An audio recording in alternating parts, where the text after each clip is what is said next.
Europe loves us again. That's what people were shouting at their TVs last night as the UK came second in Eurovision after years in the doldrums. But how long is that love going to last?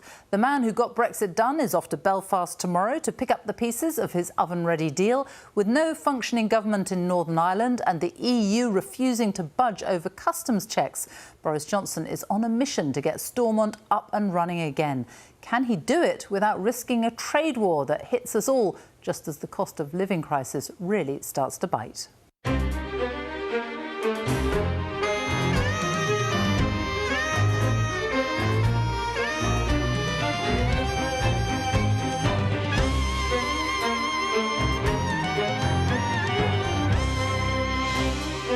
It's not just Northern Ireland that's putting the government under pressure. They've got the spiralling cost of energy, food and fuel to contend with too. Will they bow to the growing calls to step in and offer more help? I'll be talking to the Business and Energy Secretary, Kwasi Kwarteng. Labour's Ed Miliband knows a thing or two about energy prices. Is the government about to give in to their calls for a windfall tax on the big energy companies? This man wants to be your Prime Minister, but what are his chances? Former Health Secretary Jeremy Hunt will be talking about that, as well as the crisis engulfing the NHS and how it can be fixed. We hear from the heart of the Pentagon as Russia threatens to retaliate over Finland and Sweden's plans to join NATO.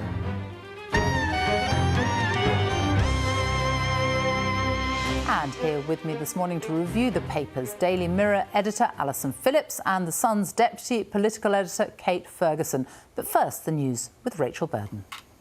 Thank you. Good morning. Ukraine has won the Eurovision Song Contest in a symbolic show of public support after the country was invaded by Russia.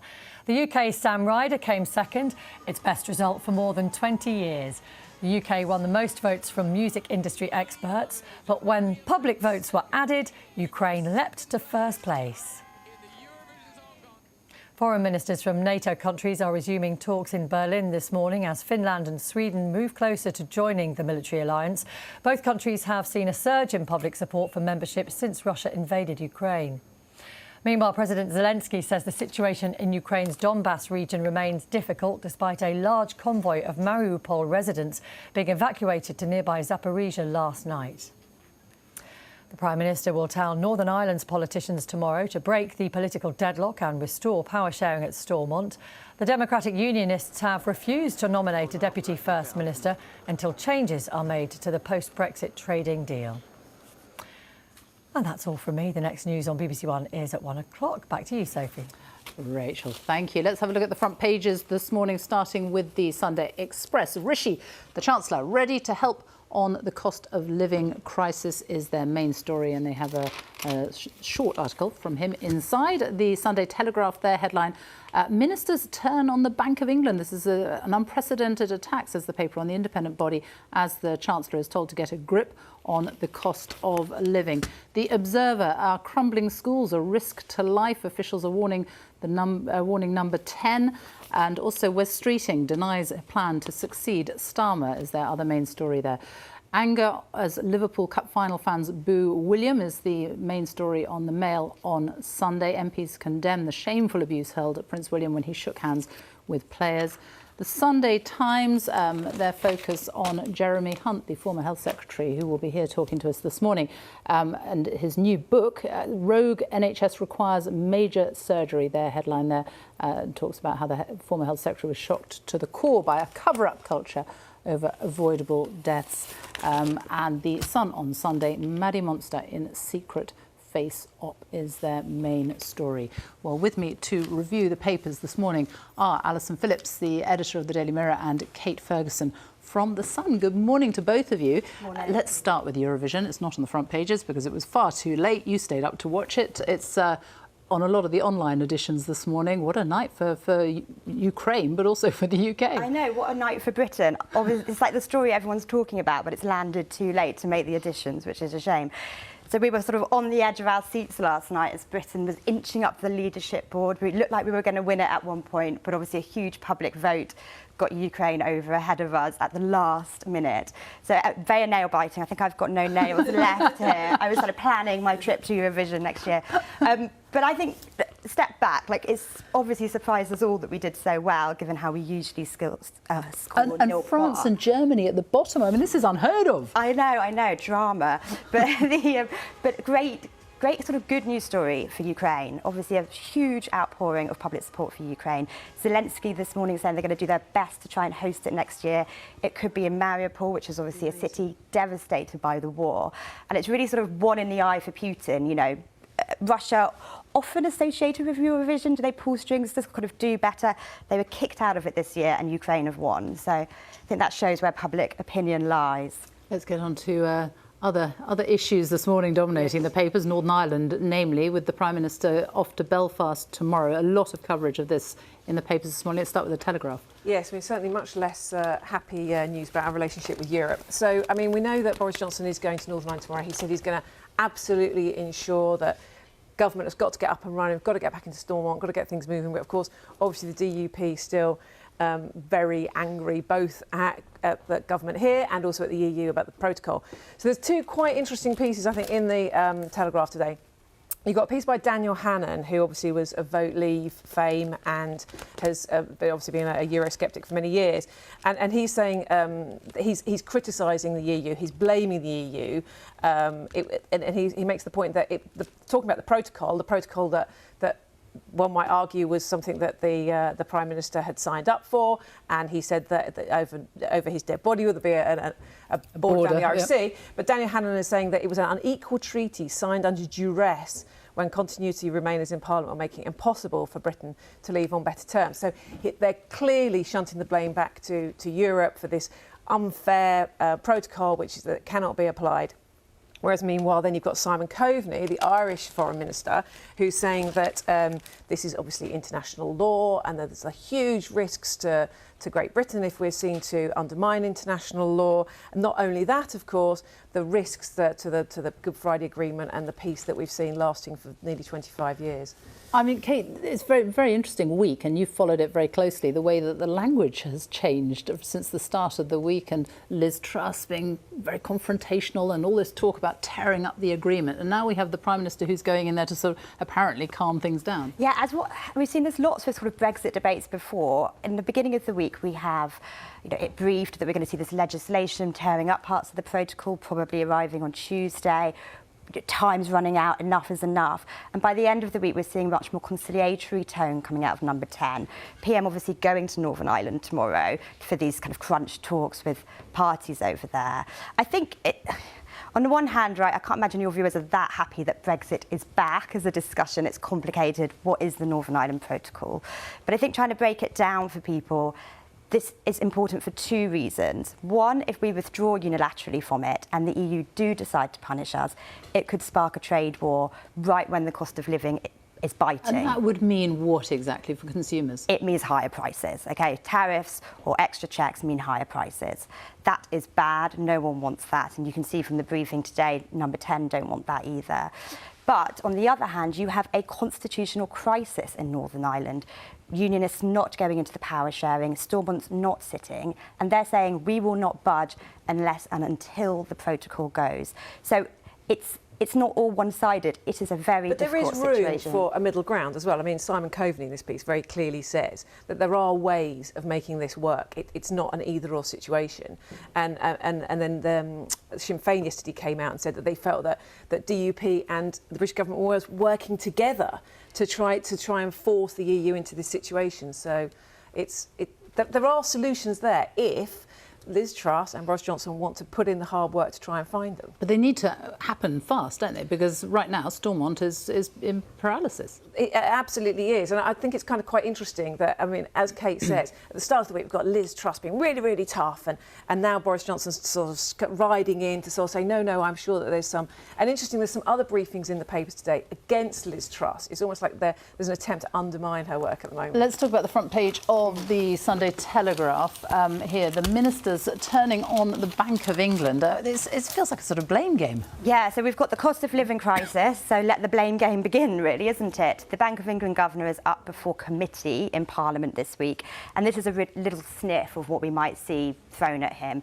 These are ministers off record saying Bank of England haven't done enough to curb inflation. Inflation at 7%, expecting it to smash 10%. Massive, 1970s style inflation back. And the big discussion is, who is to blame for it? I think this ties in with another story, which is also on I think it's Sunday Times, which is talking about more people being dragged into tax. There we go. So this is the stealth tax that Rishi Sunak has imposed, that by freezing the tax rates, more people are going to be paying that upper band. I mean, what we see in the papers every day is that the cost of living crisis is huge. It is the #1 issue for the government, and that both Boris's MPs and his public think that he's not doing enough about it. And also, we've got the piece in the Express this morning, which is there's a piece written by Rishi Sunak. Is that going to be enough? I'll do everything I can for you, he says. Well, I think, as Kate says, this is without doubt the #1 issue in the country. Whether it is the #1 issue within government is a slightly different issue in terms of what's actually being done about it. So Rishi Sunak's there saying, yeah, I'm on it, I'm all over it, I'm ready to help on the cost of living crisis. Yet there is very, very little detail about what that actually means. I mean, there is this idea that there will be an emergency budget in all but name, even though last week they were briefing, no, there won't be an emergency budget. So, I mean, it's kind of, yes, I'm going to do something at some stage, but when will we find out what that actually is? And the things that have been mooted so far, things like sort of tiny things around childcare, really aren't going to cut it when you see the absolute tragic sort of proportions that we're now facing. Let's talk about Keir Starmer. There's quite a lot of pieces about him in here. Saint Keir is the general sort of theme of it, isn't it? And lots of talk about who might succeed him if he were to lose his job. Yeah, I mean, I think St Keir, I mean, what the man has done is said that he'll resign if he's found to have broken the law, which I would say doesn't really get you sainthood. I'd say it's just doing the right thing, but maybe it's not in the current climate. But yeah, there's a lot of talk about what he's done and is he regarding his come across as too holier than thou. I don't think so. I think lots of people in the country just sort of see its integrity. It's a big gamble, though, isn't it? It is a big gamble, but maybe I'm being overly naive, but maybe it's a person who's putting the right thing ahead of his own career. So so maybe if that's the end of Keir Starmer, then that's right. But if it means that we can put some integrity back into politics, surely that's a good thing. But yes, as you say, Wes Streeting has got a lot of coverage. Yeah, I mean, I think Keir's got himself in a bit of a corner here. Somehow he's ended up in a position where he says, I'm going to quit. And obviously the leadership contenders are circling. We've got a story, I think it's in the Obs today, about Wes Streeting, is he having fundraising dinners. Now, once you start speculating about when you might quit as a leader, don't expect everyone else to start speculating too. And Wes is formidable. He is a man who is very good in Parliament, very able communicator, easily loves Queen and country, and I think he's often kind of cited as maybe the heir to Blair. Yeah, I mean, Wes Streeting is very good, and it may well be that at some point he is leader, but at the moment Keir Starmer's leading, and I think, if anything, from the people I speak to, he's rallied support around him by taking a clear line. Let me talk finally about somebody who has really dominated the news this week, a lovely, wonderful woman, Deborah James, and she has raised now more than £6 million. I mean, her story, she's the Sun columnist as well, isn't she? Her story is just extraordinary, and she's spoken so openly for many years now about cancer. It's hard to know even what to say about this story. She's truly awe-inspiring. I was listening to the podcast she's put out, her last podcast I was listening to the other day, and she speaks so frankly, so candidly, but also with such sort of enthusiasm and passion for life. It's obviously incredibly tragic. There's two things here. She said in her last podcast, I just want to raise a little pocket of money for a few charities. I know. A little pocket, maybe not much. And here she is raising already, £6 million and going. That is going to save lives, full stop. Her target was £250,000. Yeah, it's mad. How much? And I would just say something else really quickly, which is that, with cancer, people often don't know what to say about it, and they're rubbish about talking about it. When someone gets a diagnosis, a former friend of mine said to me, people can often drop away. They don't know what to say to you. They're too embarrassed. They don't want to say the wrong thing. And you can find people disappear from your lives. And here she is talking openly about it and getting us all to talk openly about it, which I think is also going to save lives, but also huge in terms of how people deal with that illness. Well, she's extraordinary. She's a lovely, lovely woman. Thank you both, Kate and Alison, for talking to me this morning. Let's have a look at the latest weather now with Sarah Kitt-Lucas. Thank you, Sophie. Well, we've got a real mix of weather types out there today. We've already had some heavy and some thundery showers that have been pushing northwards, but for some of us there'll be some sunshine breaking through. This is the picture in West Berkshire at the moment. So here's the latest radar. It shows where the showers have been falling and where we've also had some thunderstorms actually stretching all the way from the Isle of Wight right up towards Dumfries and Galloway as well. And they'll continue their progress further northwards over the next few hours. So this is where we're going to be seeing some showers, particularly pushing through parts of northern England into central and southern Scotland, Northern Ireland too. But plenty of sunshine returning across southern England into South Wales as well. Temperatures of 22 or 23 degrees here, but always that little bit cooler under the cloud and with the showers further north. Now through this evening and overnight, then the first batch of showers clearing away from the north, but we see more heavy downpours and thunderstorms rattling in through southern parts of England, Wales into Northern Ireland too. Quite muggy tonight towards the south, but fresher conditions further north. Into tomorrow then, some quite slow moving rain tracking northwards across Northern Ireland and Northern England, and that'll push into southern Scotland during the afternoon, where it's going to feel quite cool with an onshore breeze for Aberdeen, just 11 degrees. Further south, a return to sunnier skies, still one or two showers bubbling up, and if you do catch an isolated shower, it could be potentially heavy and thundery too. But in these sunny spells in between, we'll see top temperatures between about 22 to 23 degrees down towards the southeast. Sophie. Sarah, thank you. Now, my next guest has made no secret of the fact that he wants to be Prime Minister, but here's what he would have to contend with. Long waiting lists, more than 6.5 million people waiting to start hospital treatment across the UK, and an ambulance service whose paramedic say they fear patients' lives are at risk. Jeremy Hunt was, of course, the longest-serving health secretary in British political history. He no doubt has ideas about how to get the NHS back on its feet. But if he wants to tackle it as Prime Minister, he'll have to topple Boris Johnson first. He joins me now. I'm going to ask you, first of all, about Northern Ireland, which is the issue that the Prime Minister will have to deal with next week. Was it a mistake for him to sign the Northern Ireland Protocol in the first place, with your hat on as former Foreign Secretary? I think it's very difficult to answer that question because we were in the biggest constitutional crisis of our lifetimes, and he got us out of the terrible mess we had with the hung Parliament on Brexit. And I think what I would say looking forward is that the situation we have now in Northern Ireland is not sustainable. It is just not acceptable that you can't export goods freely from England to Northern Ireland. So both sides need to look at that and say, we've got to find a different way. So I think he is right to say that we have to be prepared to do difficult things, because what we have now isn't working. Are we risking a trade war with the EU? I think with goodwill on all sides, we can make sure there's a solution which doesn't threaten the integrity of the single market, which is what the EU are primarily worried about. But we will have to change the way the protocol works to make sure that Northern Ireland can benefit from being part of the internal market. And I think reasonable people sitting around a table can work out how to make that happen, how to deal with the EU's red lines, but make sure we protect the Good Friday Agreement. The EU, though, clearly making it very clear that they don't want to budge. Well, I think we can understand why they're annoyed that we're asking to change this protocol so soon, but the protocol itself foresaw the possibility that you might have to change it in a situation where there was a risk to peace and stability, and we don't have a functioning government in Northern Ireland. Let's talk about leadership. And though earlier this year it did feel like there was a growing rebellion against Boris Johnson, the MPs calling for him to go, letters going into the 1922 committee. Has all that fizzled out? Well, I have said many times that I don't rule out a return to frontline politics myself, but I don't think now is the right moment. Britain has been the most robust member of the Western Alliance in the face of the first major war in Europe in our lifetimes.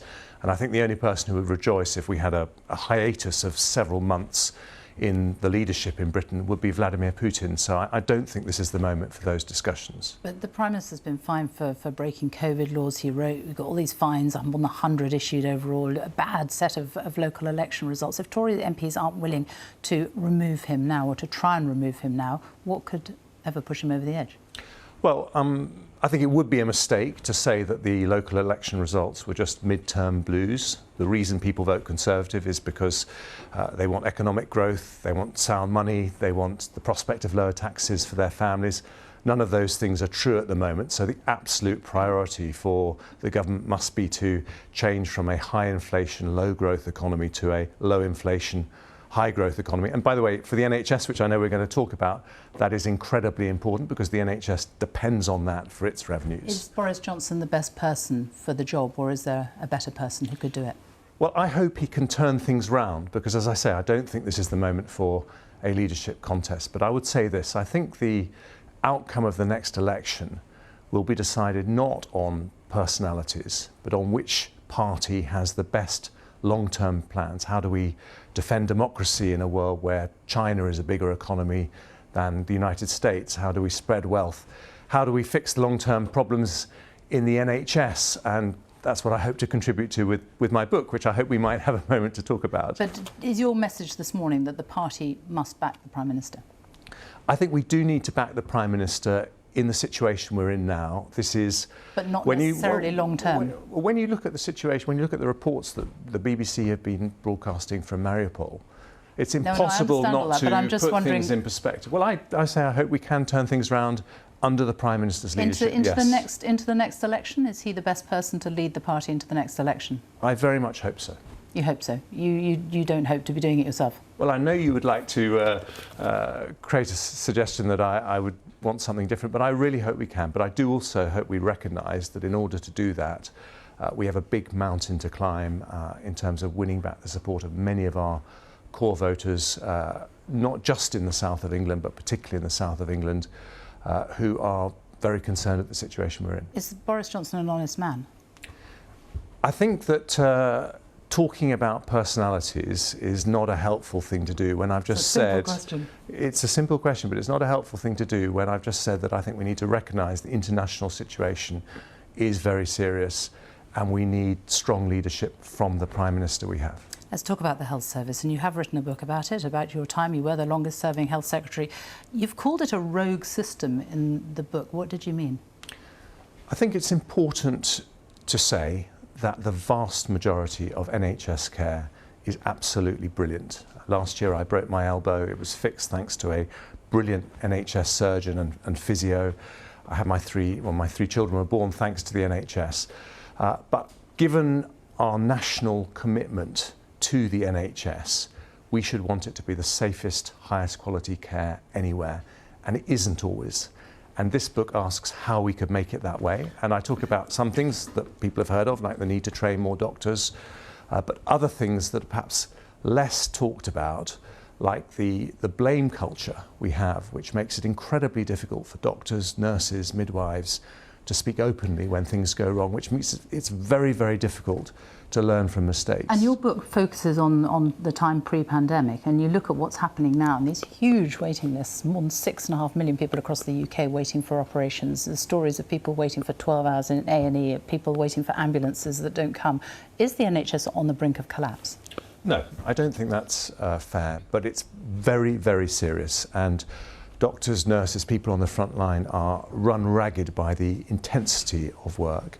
And in this book, I try to do something, obviously it's a subjective account, but I try to be honest about the things I succeeded in doing and the things I wasn't successful. And the story you mentioned, for example, that we heard this week, that people are waiting an hour, even when they had a stroke or a heart attack for an ambulance.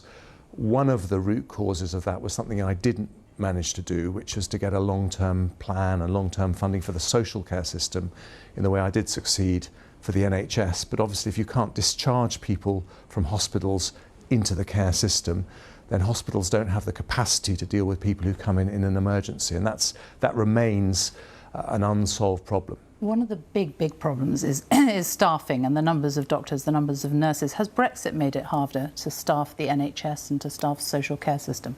I don't think so, because we have an NHS visa, which means that it's very easy for any doctors who want to come here to do so. But you know, we look at the amount we spend on the NHS more as a proportion of our GDP than France or Germany. But France has 20% more doctors per head. Germany has more than 60% more doctors per head. We have a chronic failure of workforce planning.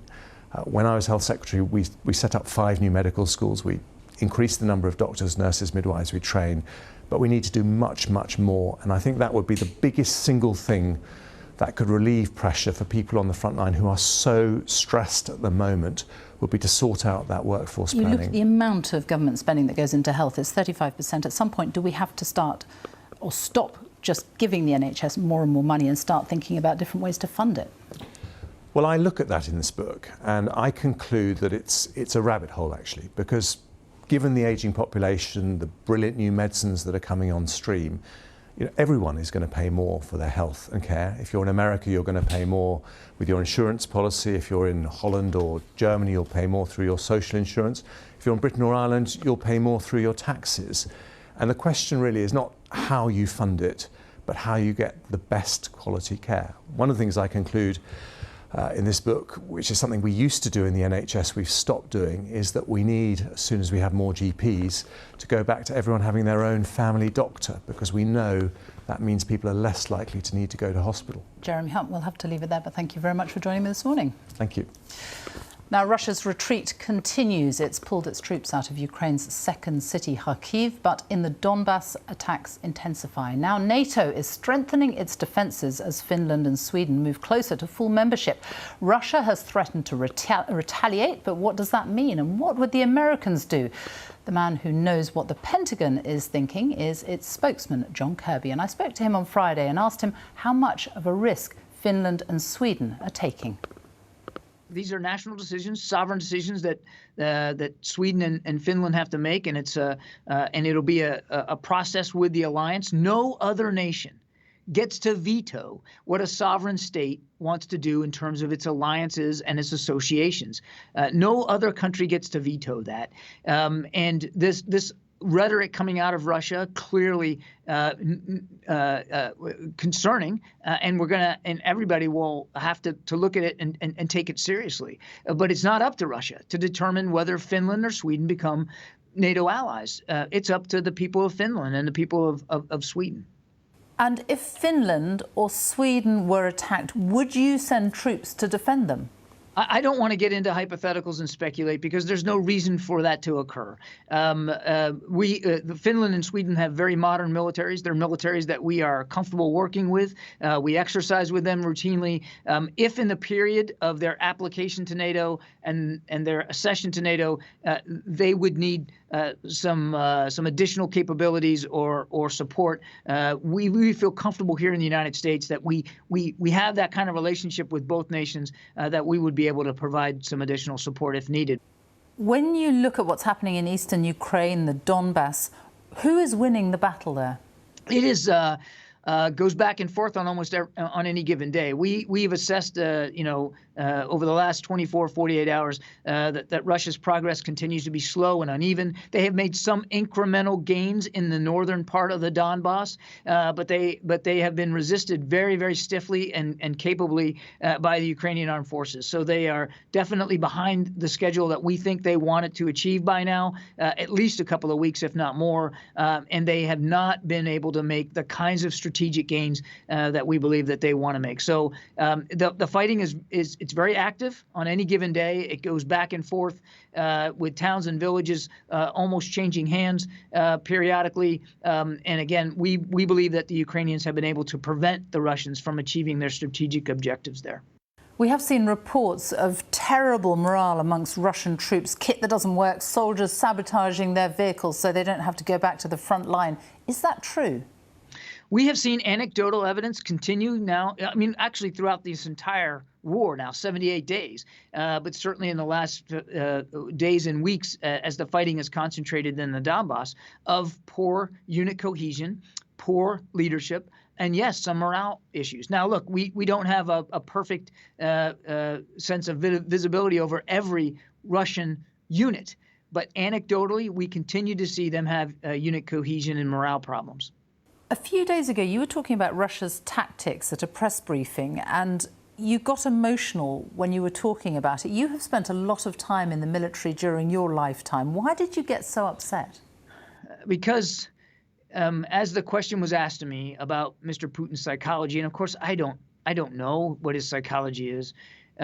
All you can see is the results of the decisions that he's making. And as I was answering the question to that reporter, it was an image I had seen of a young girl. in Ukraine who had been victimized, and it just came home to me, and I couldn't get that image out of my mind.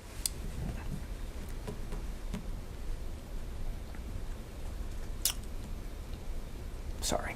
It's difficult to look at some of the images and imagine that any well-thinking,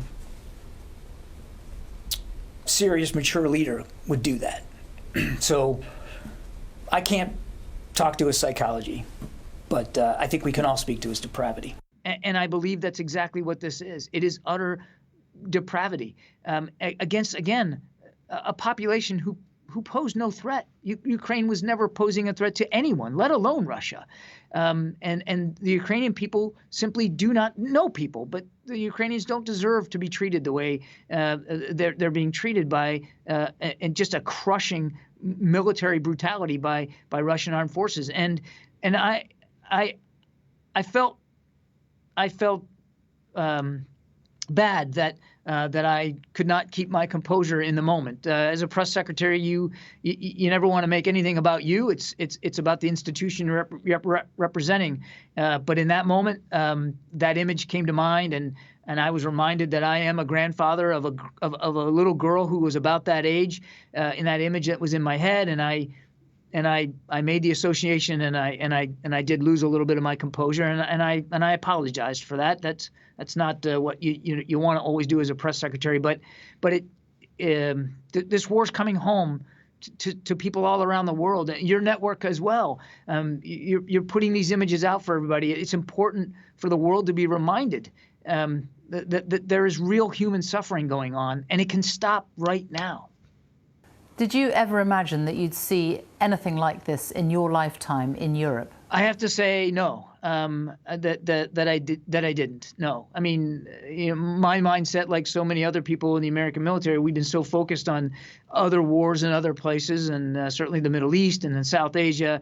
It wasn't like we weren't mindful of the threats and challenges that Russia posed to international security, but I don't believe that that even we could fully fathom that a war of this nature could occur, in 2022, and that it would be fought the way it's being fought, again with just completely crushing, brutal tactics and inhumanity. Now, all war obviously is dangerous and treacherous for human beings, but to see it happening now in front of you, it is almost surreal to wrap your brain around what the Russians continue to do on a daily basis to the Ukrainian people. John Kirby, thank you for talking to us. My pleasure. Thank you.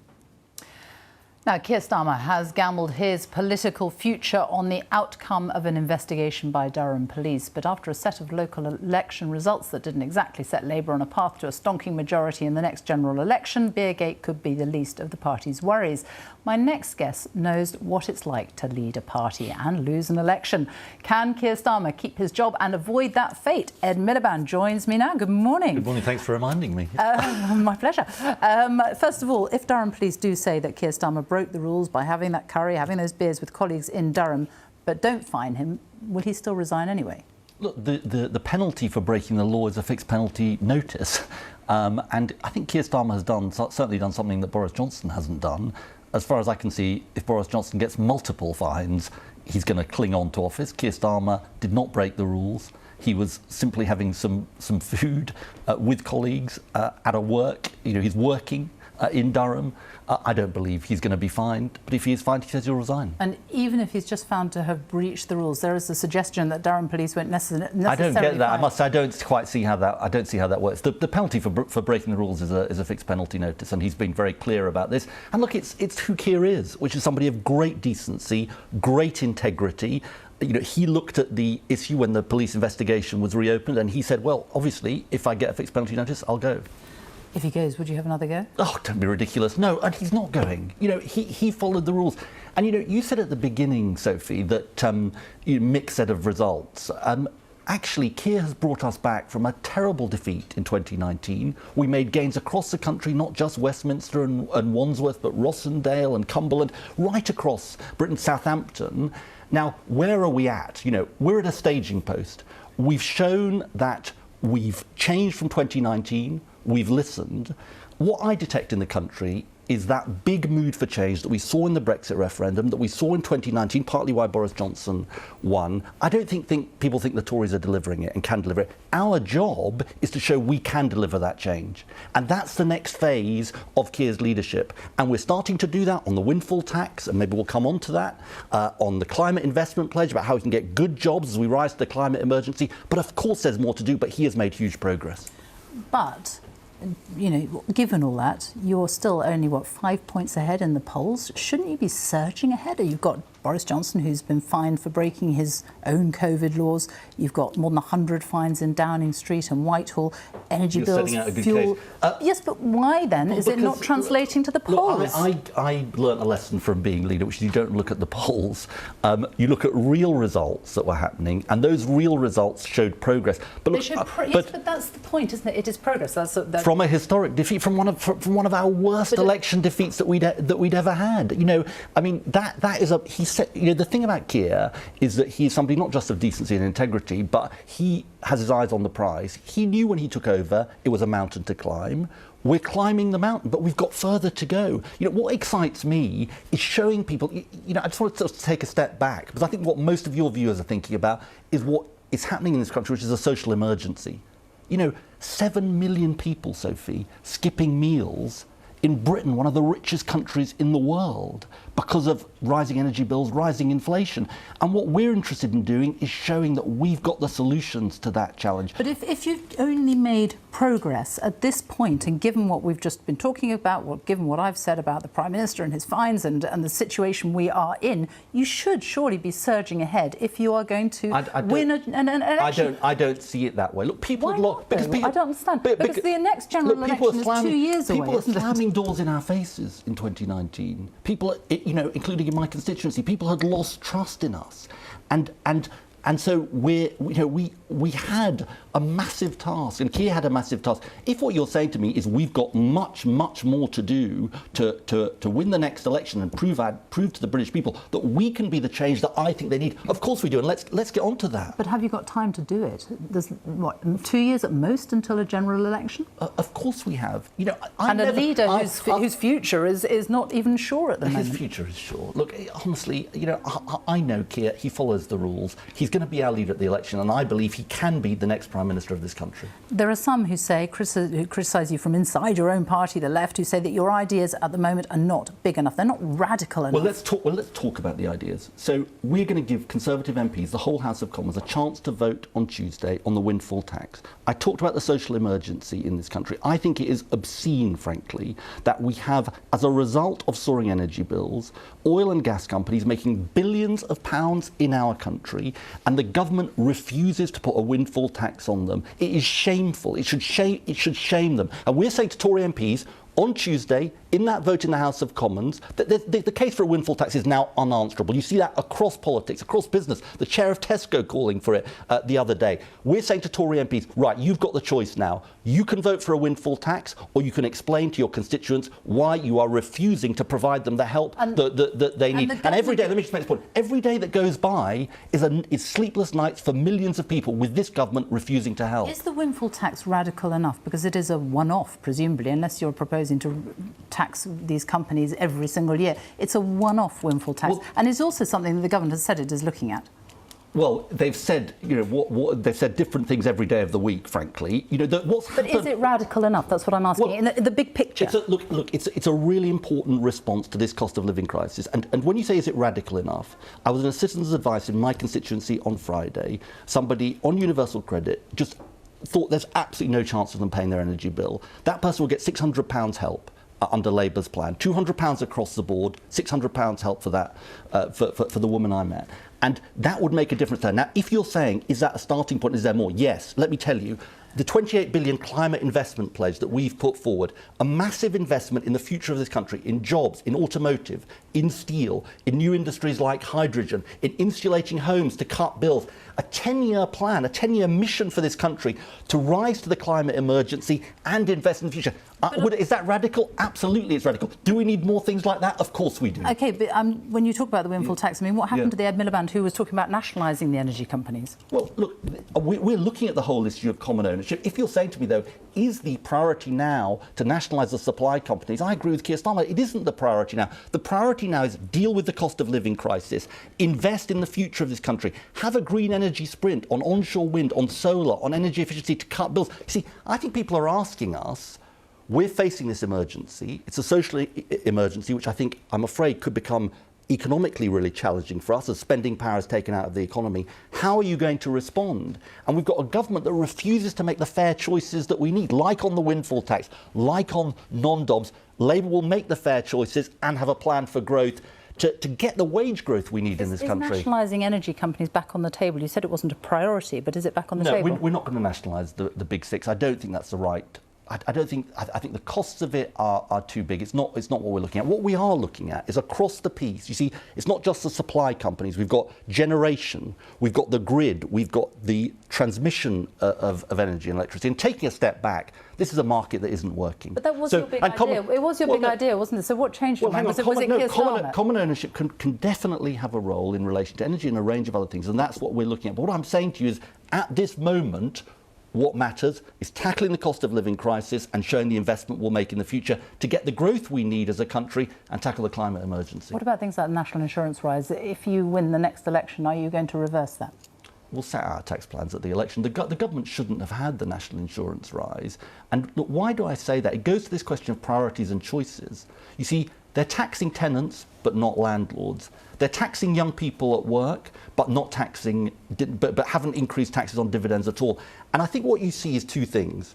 This government won't make the fair choices this country needs, and they haven't got the plan for growth. They're not willing to invest. You see, this climate investment pledge is, people think it's about the climate emergency, it is, but it's also about how do we get the good jobs at decent wages, which are going to answer the deep sense in this country that people have that we have an economy that doesn't work for them. But in simple terms, people want to know if they're going to be voting for you at the next election, what your tax plans are. And they will. And I'm sure that Rachel Reeves... Well, come on.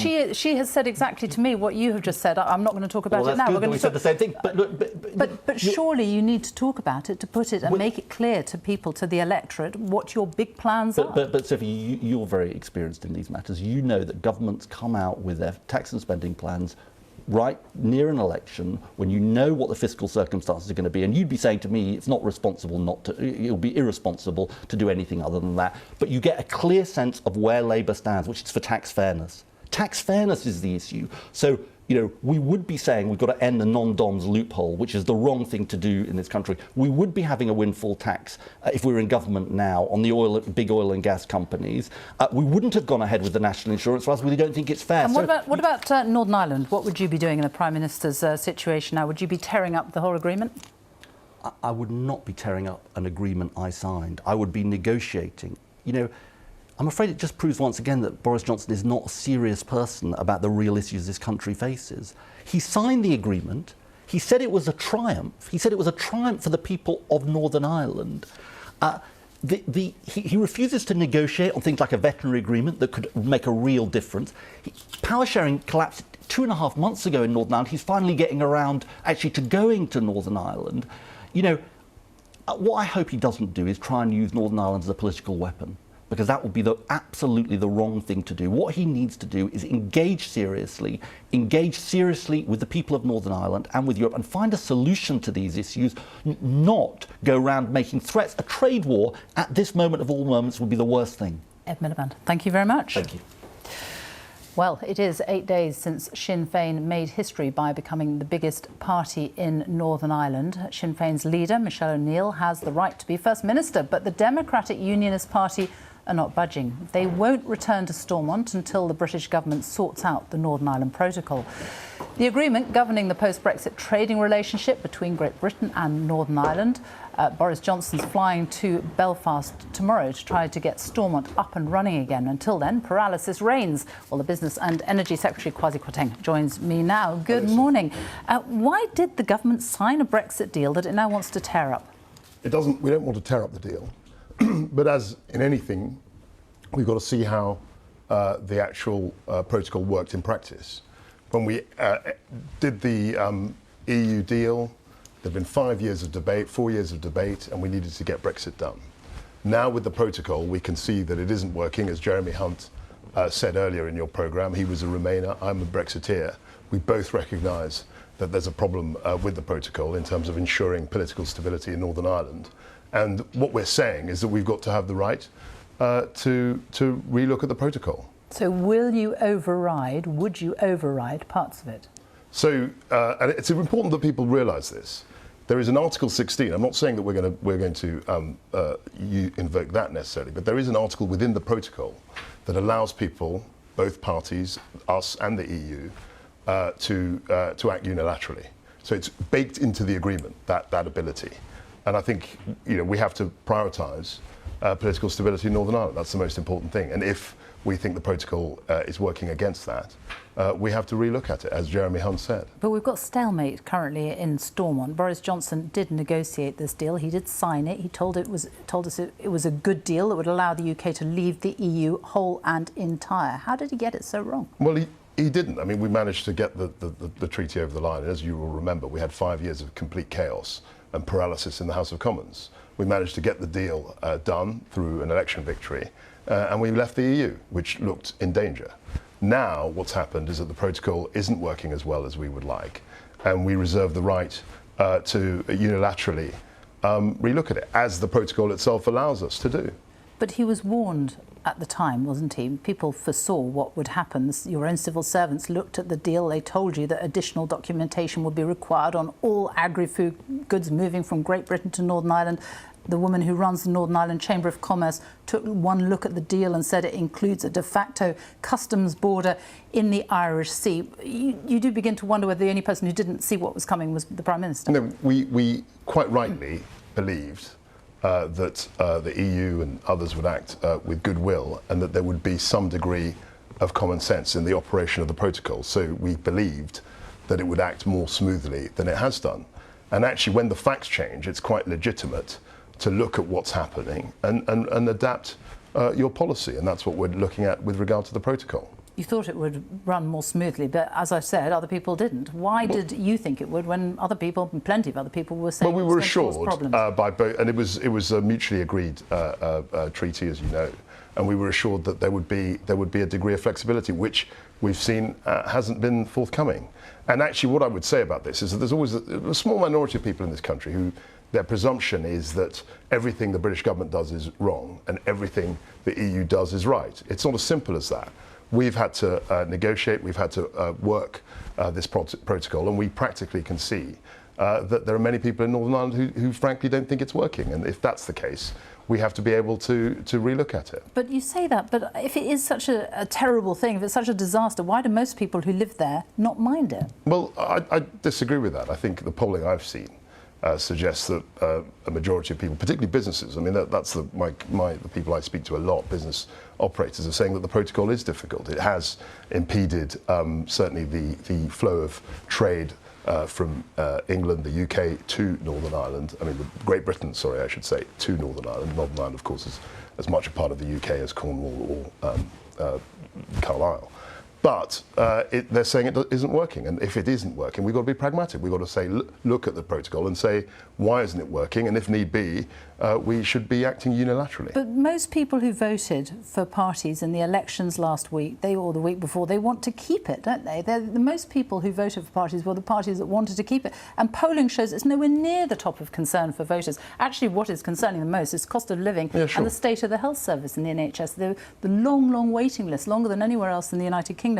Are you doing this because it is actually the best thing for people in Northern Ireland, or is it playing politics with people's lives? It's not playing politics at all.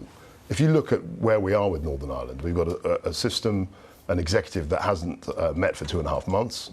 We've got people who have raised the protocol again and again. We haven't raised this as a primary issue. People on the ground, people in Northern Ireland are raising this as a matter of concern. And it's absolutely our duty to see what we can do to improve it, and that's what we're doing. And will you be saying then to the DUP, most people do this, the things that are concerning people most in Northern Ireland are things like waiting lists. We've got to get Stormont back up and running, and you need to get back to the table. That's true. And back into Stormont. And the Secretary of State for Northern Ireland, Brandon Lewis, says that all the time. But we cannot pretend that this protocol issues around it, issues to do with the flow of trade, aren't important, because they are, and it's absolutely our duty to be able to fix those. If you do override parts of the protocol, what do you think the EU will do about it? Well, it's up to them. I mean, people say, oh, there's going to be a trade war, there's going to be this or that. It's up to them. You know, we can't be blamed and trying to anticipate, you know, how they act. And as I say, there's a minority of people who think everything we do is wrong as a government and everything they do is right. But and I don't think people that's. do think you have signed this agreement. It is an international agreement, and now you're talking about breaking it. When we signed the agreement, the protocol, as people have said on the programme, was always seen as a temporary thing. It was always understood that it would evolve. And that's why I talk about Article 16, because that's actually in the protocol. It actually allows people both parties to abrogate it. So baked into the treaty is an ability to act unilaterally.